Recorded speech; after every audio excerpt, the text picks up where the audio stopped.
हमारी आत्मनिर्भर भारत के लिए प्रायोरिटी है और इससे उसका फायदा होगा। आप कोशिश कर रहे थे कि टेस्ला की मैन्युफैक्चरिंग यूनिट इंडिया में लग जाए। अभी अनाउंसमेंट आई कि टेस्ला तो इंडोनेशिया जा रहा है। सिंबॉलिकली अगर इलॉन मस्क इंडिया में आते और उनकी फैक्ट्री लगती, क्या आपको लगता कि इलेक्ट्रिक मोबिलिटी के अडॉप्शन में एक बड़ा इंडिकेशन होता उनका इंडिया की जगह इंडोनेशिया जाना?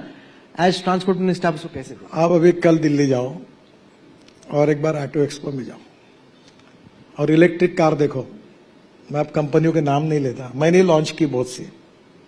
मैंने हमारे भारतीय उद्योजकों को एक बार नाराज होकर कहा था, कॉस्ट सेंट्रिक मत बनो, क्वालिटी सेंट्रिक बनो। और आज हमारे कंपनियों का मार्केट शेयर बढ़ गया और बेस्ट क्वालिटी की कार वहां है, कोई टेस्ला से कम नहीं है। टेस्ला का स्वागत है, रेड कारपेट है। पर वो कहेंगे कि चाइना में बनाएंगे और हिंदुस्तान में बेचेंगे और हमको कंसेशन मिले, ये कैसे संभव है? वो हिंदुस्तान में मैन्युफैक्चरिंग करें। हमारी 7.5 लाख करोड़ की ऑटोमोबाइल इंडस्ट्री है। देश को सबसे ज्यादा जीएसटी स्टेट गवर्नमेंट और भारत सरकार को देने वाली ऑटोमोबाइल इंडस्ट्री, 4.5 करोड़ युवकों को जॉब देने वाली इंडस्ट्री ऑटोमोबाइल इंडस्ट्री, हमारा एक्सपोर्ट सबसे ज्यादा करने वाली ऑटोमोबाइल इंडस्ट्री। और आज मैं आपको बताता हूं, मैं ये बात कह चुका हूं कि पहले हम वर्ल्ड में चौथे नंबर पे थे। पहले नंबर पर यूएसए था, दूसरे नंबर पर पहले नंबर पर चाइना था, दूसरे नंबर पर यूएसए था, तीसरे नंबर पर जापान था, चौथे पर हम था। अब मैं इस विभाग का मंत्री हूं, मुझे बहुत खुशी है, कल मैंने सभी स्टेक होल्डर्स को धन्यवाद दिए। अब हम जापान को पीछे डालकर तीसरे नंबर पर गए। अब electric, ethanol, methanol, biodiesel, bio LNG, bio CNG और इलेक्ट्रिक बसेस, इलेक्ट्रिक ट्रक सब मैंने देखी, हाइड्रोजन। मैं आपको बताता हूं कि 5 साल के अंदर, वैसे मैं बोलता हूं वो बातें 100% होती है, तो 5 साल के अंदर वर्ल्ड में नंबर 1 का ऑटोमोबाइल मैन्युफैक्चरिंग हब इंडिया बनेगा और इंडिया से सब एक्सपोर्ट होगा। हम लोग बिजनेस टुडे के बैंकिंग समिट में बैठे, सुबह से जो सेशंस हो रहे थे उसमें चर्चा कई मर्तबा इस बात पे हुई कि जो होलसेल क्रेडिट ऑफटेक है, यानी कि जो कि बड़े उद्योग हैं, वो कितना पैसा इन्वेस्ट कर रहे हैं इंडिया की स्टोरी में। जब आपकी सरकार ने कॉर्पोरेट टैक्स को कम किया तो एक्सपेक्टेड था कि इससे इन्वेस्टमेंट साइकिल एक किक ऑफ होगा। वो अब तक जिस तरीके से एक्सपेक्टेड था वो नहीं हुआ। उसकी कुछ वजह ये भी है कि पैंडेमिक भी हुआ, रशिया यूक्रेन की वॉर भी हुई। अगर आपसे पूछा जाए कि अगर इंडिया में इन्वेस्टमेंट साइकिल को किक ऑफ करना है, आपके क्या पॉलिसी सजेशंस या आइडियाज होंगे जिससे आपको लगता है कि इंडिया इंक दोबारा जिस रफ्तार से इंडिया की इन्वेस्टमेंट स्टोरी में इन्वेस्ट करना चाहिए वो स्टार्ट हो? देखिए, India is the fastest growing economy और कोई भी इकोनॉमी में सबसे ज्यादा कैपिटल इन्वेस्टमेंट इंडस्ट्री से आती है।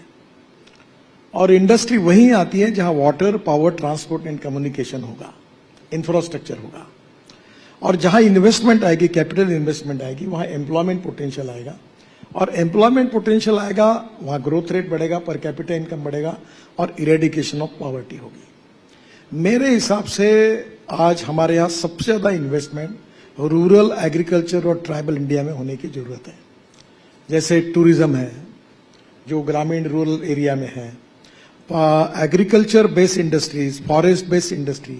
अब जैसे मैं कह रहा हूं कि 16 लाख करोड़ का फॉसिल फ्यूल का इंपोर्ट है, अगर ये बचाकर गांवों में अगर हम ऊर्जा तैयार करेंगे, हाइड्रोजन, इथेनॉल, तो स्वाभाविक रूप से हमारी ग्रोथ रेट बढ़ेगी। एक बात मैं आपको बताता हूं जो मेरे डिपार्टमेंट की है। अब मुझे investment, don't take it other way, मैं एरोगेंट नहीं हूं, तो मुझे कोई जरूरत ही नहीं है, इतना पैसा है मेरे पास, लाइन लगा के लोग पड़े हैं। अभी मैं इनवीट मॉडल में, मैंने बॉम्बे स्टॉक एक्सचेंज में 1 महीने भर पहले हमने हमारा बॉन्ड इश्यू इनवीट में लॉन्च किया। 10 दिन का टाइम था और 10 दिन के बाद मुझे बॉन्ड इश्यू क्लोज करना था। तो मैं अपने परिवार के साथ गोवा में गया, तो पहले दिन 7 घंटे में 7 आवर्स में 7 टाइम्स ओवर सब्सक्राइब हुआ। अब मैं 8.50% रिटर्न दे रहा हूं। बैंक वाले मेरे ऊपर नाराज होंगे। मैंने पहले आपको कहेंगे 2 धंधे मैंने अभी खराब किए। पहले परफॉर्मेंस गारंटी बैंक देती थी, मैं पीछे पढ़ के अभी इंश्योरेंस बॉन्ड लाया, तो नेचुरली अब बैंक को वो परफॉर्मेंस गारंटी का बिजनेस कम होगा। अब मैं बोल रहा हूं कि अब ये देते 7% इंटरेस्ट या 6.5%, मैं दे रहा हूं 8.5%, वो भी 10,000 रुपए तक भी आप डाल सकते हो और इंटरेस्ट महीने में दूंगा आपका अकाउंट में। तो NHI AAA रेटिंग और मुझे कोई पैसे के, मैं 5 लाख करोड़ के रोड बनाता हूं।